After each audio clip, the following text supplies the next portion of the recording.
You're watching CGTV, Community Government Television, Channel 11, Pitkin County, City of Aspen, and Town of Snowmass Village.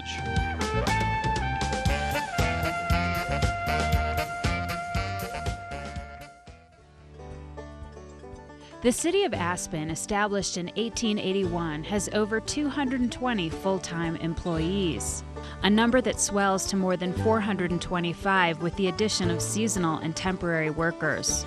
Organized into more than 20 departments, the City of Aspen provides major amenities like parks, a rec center, and open space, and services like utilities and police and Kids First to its residents and visitors.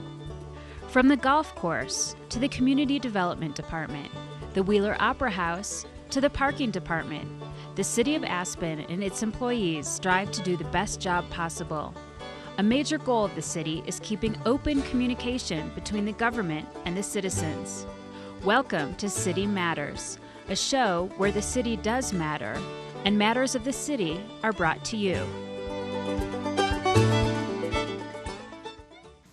Hi, and welcome to City Matters. We talk about all things city here. I'm Mitzi Rapkin, Communications Manager for the City of Aspen, and I am so honored to be joined today by Mayor Torre. Well, thank you very much. Yeah, so we're just going to chat and just talk about how life is, and you're about 9 months into your term. So basically, if you were pregnant, you would have birthed a child by now. And it feels like we have, although maybe I shouldn't jump to conclusions about birthing a child. Well, first of all, I want to say happy 2020. Yes, it's a new year. It's already February. It feels like it's racing by, but I appreciate joining me today because I just wanted to reach out and communicate with the community a little bit and talk with you. Yeah. So if you had to say, like, if the baby was like a monster or a cute baby, what would you say? The cutest baby ever. Okay. I think that's what every parent says. Yes. Yeah, you know, I'm really proud of the first 8.5 months or whatever we've been doing. And, you know, it was a difficult time to take over office and for a new council, 3 out of 5 members to be seated with no city manager, an interim situation there. And, you know, we're still filling out a lot of positions in City Hall. So it's been challenging in that sense. But, I mean, in 8 months, I really feel like we've gotten our communications together, and that's both external but also internally as well. I feel like this council, coming off our retreat, which we just had over the last 2 days, we'll talk a little bit about that, I hope. You know, hopefully this council is really starting to work together as a team. That's what's most important about it, and is that we move together as a team on behalf of the community, you know, and I'm always saying we want to hear from you, you know, if anybody out there wants to get in touch, it's easy to get in touch through the website. There's ways to just contact staff with basic day-to-day questions, but there's also the ability to get in touch with council members and the mayor as well, so. Yeah. So you mentioned, you know, 2 things here that I want to talk about. One is teamwork, and that actually seems really hard. You have these 5 people who run on their own things, who are already sort of leaders in their own way, coming together and work as a team.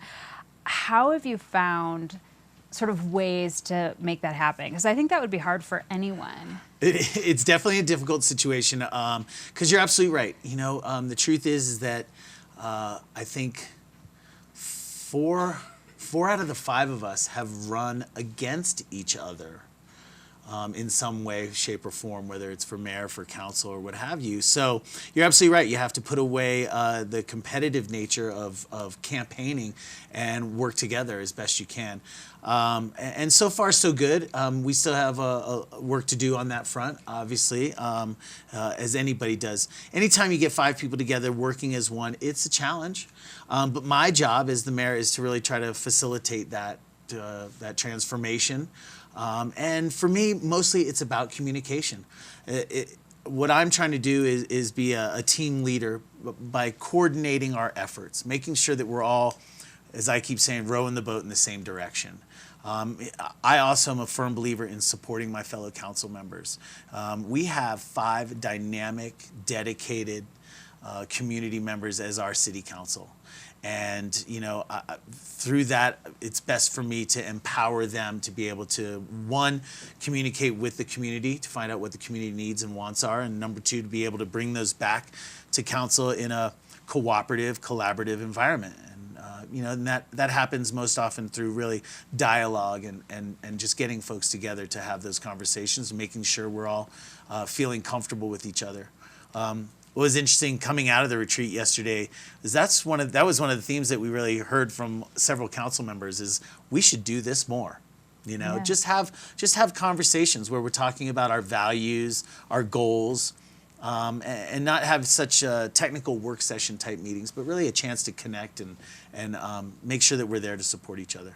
Yeah, it's interesting because I think one, when you throw these 5 people in a meeting situation where it's very formal, you don't have like those personal connections. Like in my life, I feel like I have a much better working relationship with everyone moving forward if we can connect personally first. Yep. If I learn one thing about their lives, because it's kind of about understanding and compassion for one another. Yep. So I'm glad that you had that great experience talking about the values. And the empathy that you bring towards it, right? Understanding where somebody comes from. So you're exactly right. In a work session environment, maybe the technical data or somebody's position will come out, but you don't hear the backstory on that to understand why they feel that way or what has their experience been in the community that makes them want to vote a certain way or lead us in a certain direction. So you're absolutely right. Having some of the backstory helps fill in some of the whys. Yeah, and you mentioned that you came in at a very difficult time because we had an interim structure in place. You were charged as the council to hire a city manager, and that's a hard decision. You're thinking about someone who you hope will serve for 10, 20 years, maybe. So how has that gone for the council? You hired someone. Yeah, absolutely. Yeah, we did. We appointed Sarah Ott, who was interim city manager, who was an assistant city manager. And really, as we said throughout that process, she really showed, number one, dedication to the community. That was top of the list, was really just that, she's all in it. And really through that, I think that really gives her the opportunity and us the opportunity to get the best out of that position. So number one, highly dedicated to the community and loves this community. Number two, just the experience and her training, just head and shoulders above some of the others in the exact job and role that we're talking about.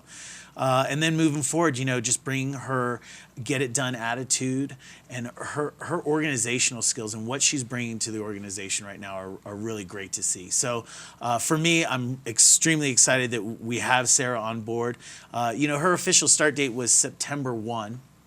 And, in order for this council to make her as successful as possible, what we've undertaken is that goal setting and expectations process, something that really was lacking in the city of Aspen over the last few years. And I think that maybe some of the issues that the previous council had with the former city manager might have stemmed a little from that, not setting clear goals and expectations and then having that end of the year process where you can come back and evaluate that. And I think that's going to be an extremely valuable tool for us to help get the results that we all want. So, and she's extremely capable. Just recently, she has released a new organizational chart for the city of Aspen. And there's some great changes that are happening in there. One that people would notice right off the top is a move from 2 assistant city managers to 1 assistant city manager. But then under that next level of upper management, we see just a little bit of rearrangement of what departments are falling where. So I think we're making great strides both internally and outwardly facing. We brought on a communications director into your office as well, and you guys are doing a great job, and that's a big part of what we do. I'm a firm believer in representative democracy. And my job is to listen to the community and hear their wants and needs and to resolve that with staff and management and make sure that the community will is being taking place in City Hall. And I think communication is the key to that. Great. And you mentioned, that you just had this retreat and you talked about values. And I don't think a council has ever done that 9 months in. And I think it's a good reason, one, to just check in and work together. Is there anything that happened at the retreat that you want to expand upon that, aside from the values, that was really helpful or the community should know? What I'll share with you about that is what we've done is identified 5, 6 if you count an internal, but 5 focus areas. And I'm going to put those here. 5 focus areas. You have boom, boom, boom. Next to that, from the retreat, what we have gotten is our goal statements. You know, what direction do we want to be heading, whether it's in the environment, transportation, housing, childcare, and a myriad of issues that we deal with. But what direction do we want those to head? How do we think our community is looking for our involvement in those issues? So that'd be number 2 is focus areas to our goal statements. From our goal statements, then number 3 would be the work plan. So how are you going to take those goals and those aspirations and create a work plan that gets those to be embodied in how we do our day-to-day operations? And then the 4th tenet of that is going to be the check-in, you know, the outcomes and key results and measurements therein. So, you know, with those 4 pillars in place, coming out of the last 2 days of retreat, I think we'll have a really solid and clear roadmap for how we want to conduct business as the City of Aspen. Great. Do you have like I know you just mentioned communication, so that might be it, but do you have sort of a passion area, or is that too hard to say? It's kind of too hard to say. Yeah. You know, environment, obviously, I think is a lens that we need to look at everything through. Community is another thing that I really am trying to bring to the leadership in City Hall about how we use our city government to also facilitate the growth and the nurturing nature of our community. Those are 2 big pillars for me. You know, but as we move forward, I mean, I'm really looking at organizational change. I mean, I really want the City of Aspen as an organization to be just top-notch, grade A organization. And that goes from everything from how we treat our own employees to how we communicate with the public and then how we are efficient in how we deliver those goods and services that people need. So a passion area, yeah, it's called Aspen. Nice. That's it. You know, one of the things, you know, a few of the things that are coming up are the Lumberyard is one. Affordable housing was a big goal, and right when City Council came, that was kind of a mandate, like, let's get going. We have parcels of land, and it's kind of amazing in the 9 months where the Lumberyard property has gone. That is, you know, the Lumberyard by the ABC. Do you want to talk a little bit about that? You also purchased land next door to make more opportunity. Yeah, absolutely. You know, the Lumberyard was property out of the AABC that was land banked, if you will, a number of years ago now. Geez, 10 plus, 12 years 12, actually, yeah. I believe. Yeah, 12 years. And which is great. I'll tell you the truth. You know, a lot of people had reservations when that was purchased. Of course, there was other circumstances about appraisals and values and land banking as a general rule or rule of thumb, if you will. And you know, but over 12 years, the revenue alone that we've received off of that has really brought that overall costing down for us. So it's been great that we've held it for as long as we have.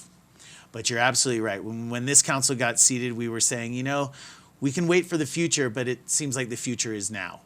And so we've embarked on a master planning process for the Lumberyard, and we did purchase the mini storage facility that was right next door. So we've added another few acres to the mix and see how that can generate the best possible development. You know, it's not just all about density. I do know that a council goal for this is to look at density and higher density out there to take care of some of the shortfall we have in housing. But it's not all about density. It was really about accumulating the property that can make the best of that kind of development. So I'm very excited about the Lumberyard. We just are wrapping up 9 months of public outreach. I should know the number of meetings that were conducted. I alone participated in probably a half dozen of those, and there were so many more. So we've done a community outreach, getting kind of the community's temperature on what they want to see involved in that development.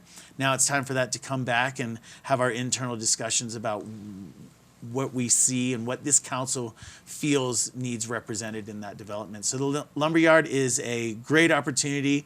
I will say, though, you know, what we need out there, though, is master planning, not just for our property, but the airport is looking at redevelopment. The CMC campus is looking at some development. The fire station out there is looking at some additional housing as well. So I do want to say that, we still have our work to do, and we really should be looking at that area as a whole. Yeah, it's a corridor that can be unified and provides a lot of opportunity. Yeah. That's great. But master planning is it's on the edge of the county. I mean, that's just the edge of City of Aspen city limits. So it's on the edge of the county. You've got the North 40 as a residential community out there. You've got the AABC that has both residences and businesses. And the airport development. I mean, a main thoroughfare and a transportation hub for us. I've got great hopes for that place. Yeah. Not just the airport, but the whole area. Yeah. Another big project that you kind of came into was the new city offices, which now we know are going to be kind of the seat for council. Yeah. And Galena Plaza going with that. And that has been a big undertaking as well. Yeah.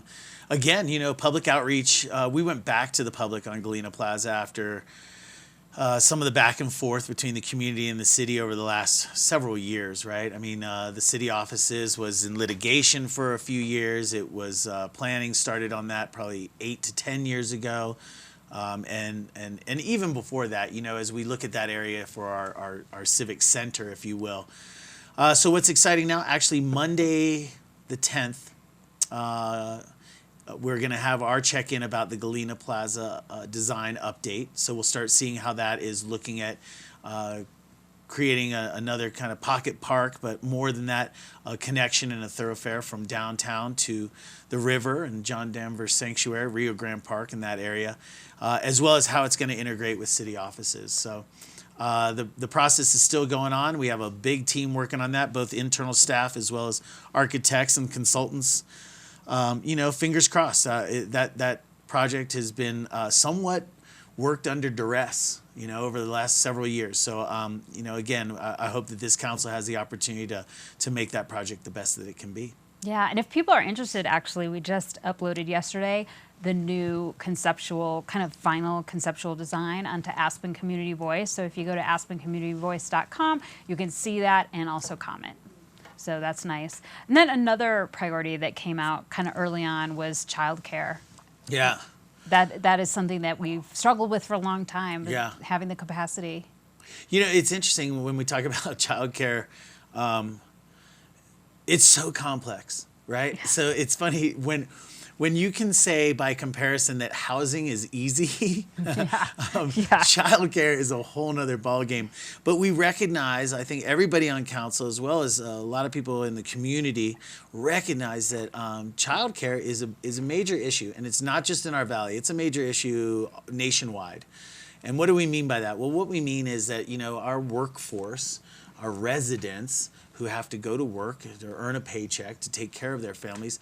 If they have kids, they need care for those kids during the day. And I think most people are aware that childcare costs are astronomical. They can take literally 50% of somebody's wages for, on a monthly basis. It can really be a difficult hurdle to overcome.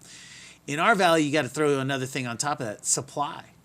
We are so limited in our supply of childcare facilities and the opportunities for people to have that good quality care for their infants and on up, that it's something that is a priority for us because, as I've always said, the impacts of it are, again, it's the impacts aren't just on one person, It's not just the child we're talking about. It's the parents, it's the family, it's the friends. I mean, everybody is impacted when there's a shortage of childcare facilities and opportunities. And so it's definitely on our radar.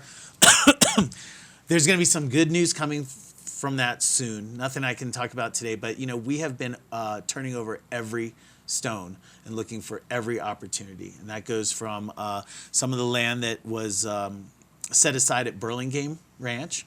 In that development, there's possibilities there. There's possibilities at the AABC and through CMC or the fire station and our Lumberyard, and then some other opportunities down valley as well.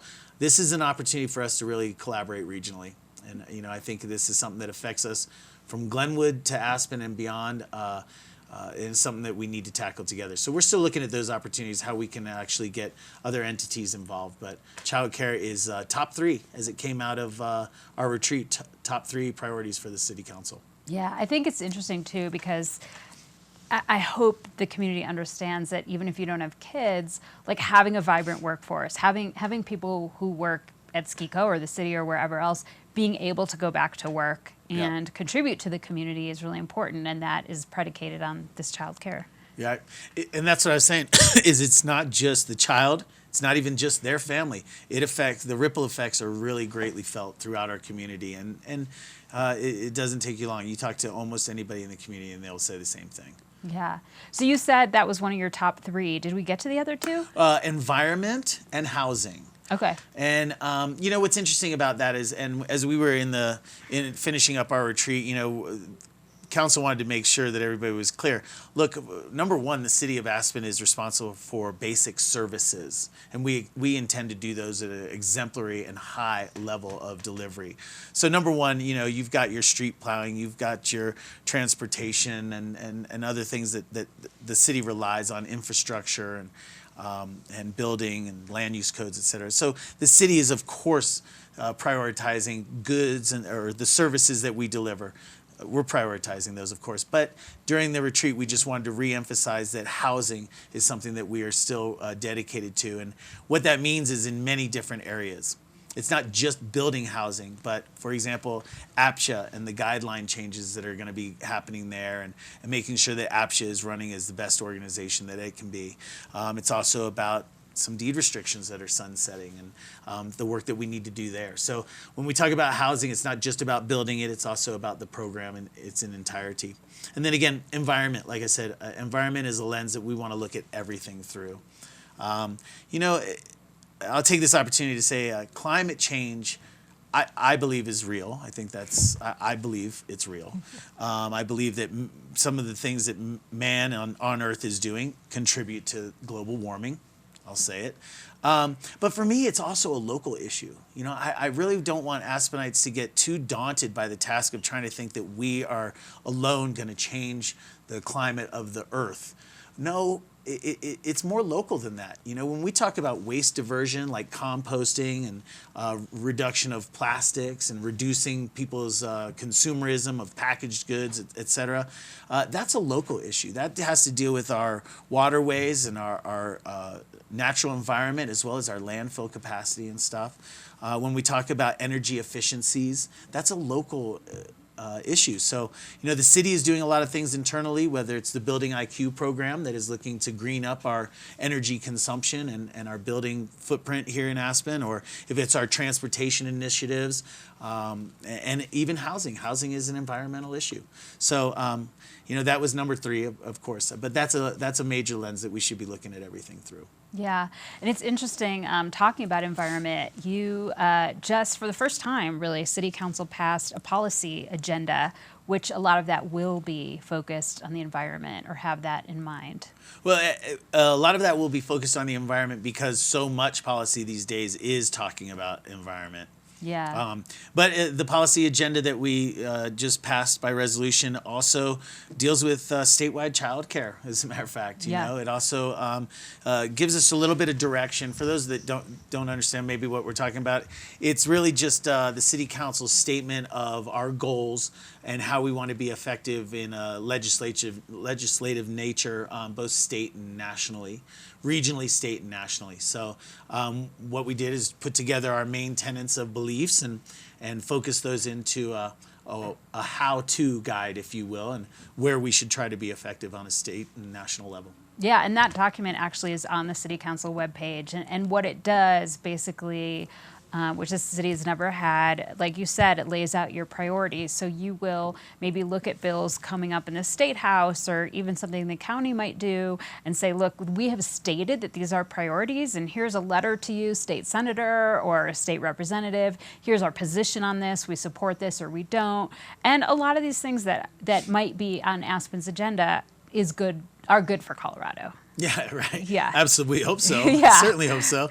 Yeah, and you know, that's just another example of how I and the rest of this council are trying to get us with some focus and direction, you know, so that it doesn't just sit out there in the ether where people are like, oh, well, I'm sure we're environmental. maybe we should say something about this. So I'm sure we're for the, just getting a little bit more detailed and having a little bit more clarity to that, I think can only help. Yeah. So do you feel like since you've been mayor, like when you walk around town, is anything different about how people approach you or anything? I mean, obviously, yes, in the sense that people are talking to me about issues. You can't really go out and walk around without having somebody want to share their view on certain issues with you, without a doubt. As far as personally, not really. I'm in a large way, I guess I'm hoping not to. I'm not really looking to become different or mayoral in some sense, but a little bit on the issue side of things. But other than that, no, it's still Aspen. No paparazzi. It's quite all right. No paparazzi. Well, I mean, I'm kind of surprised because I just learned that you're a karaoke champion. That's one of my downfalls, I guess, is that yes, I have won at karaoke, and that's why I try to avoid doing it anymore. I'm going to go out on top when it comes to karaoke. Yeah, and you're also very available to the community, I should say. Like, in addition to anyone approaching you on the street, you have office hours. I do, and I appreciate you bringing that up. I'll give a bunch of information. I don't know if this camera is on me right now or not, but 920-5199 is the office number at City Hall. I'm actually going to give out my cell number right now. It is 970-948-2023. I share that readily. I'm happy to accept calls when I can. Text messages work even better. My email is Torre, T-O-R-R-E, at cityofaspen.com. So you can reach me by email as well. But as you were mentioning, I do have standing office hours. So that's Mondays 12 to 2. Of course, some Mondays, actually, City Hall may be closed. It may be a holiday. I may not be there for some reason, but I am available most Mondays 12 to 2. You don't have to make an appointment. That's a walk-in time. But I encourage people to reach out ahead of time. It's one of those things that I've always believed in is accessibility and making sure that there's fewer rules for just reaching out. You're welcome to talk to me about anything that's important to you. You don't have to wait till the meeting comes up in a month or so. Anytime is fine with me.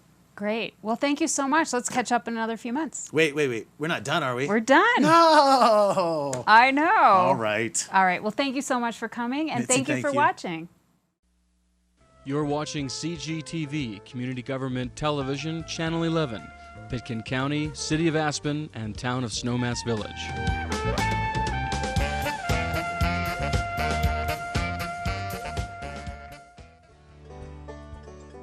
The City of Aspen, established in 1881, has over 220 full-time employees, a number that swells to more than 425 with the addition of seasonal and temporary workers. Organized into more than 20 departments, the City of Aspen provides major amenities like parks, a rec center, and open space, and services like utilities and police and Kids First to its residents and visitors. From the golf course to the Community Development Department, the Wheeler Opera House to the Parking Department, the City of Aspen and its employees strive to do the best job possible. A major goal of the city is keeping open communication between the government and the citizens. Welcome to City Matters, a show where the city does matter, and matters of the city are brought to you.